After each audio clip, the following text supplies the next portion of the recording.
Caesar করার সময়, পেটটা কাটার সময় অ্যানেস্থেশিয়ার যে লম্বা সিরিঞ্জটা পিঠের ভেতর দিয়ে এফোর ওফোর করে দেয়, ওই যে ব্যথা, ওই যে 9 মাস না ঘুমিয়ে থাকা, 2.5 বছর আধ পেট করে খাওয়া, মাথা থেকে চুল ঝরে যাওয়া বউ, সে পৃথিবীর সবচেয়ে সুন্দরী।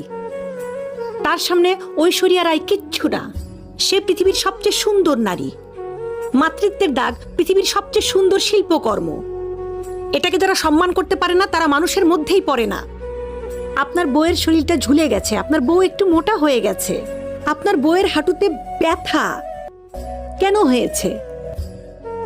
আপনার পরবর্তী প্রজন্মকে দুনিয়াতে আনতে, আপনার বাচ্চাকে আনতে আপনার গর্ভধারণের ক্ষমতা নাই, আপনার বউয়ের আছে। সে সর্বস্ব ত্যাগ করে দুনিয়াতে একটা জীবন আনলো এবং তারপর আপনি তাকে বলতেছেন আমার বউ মোটা হয়ে গেছে, দেখতে ভালো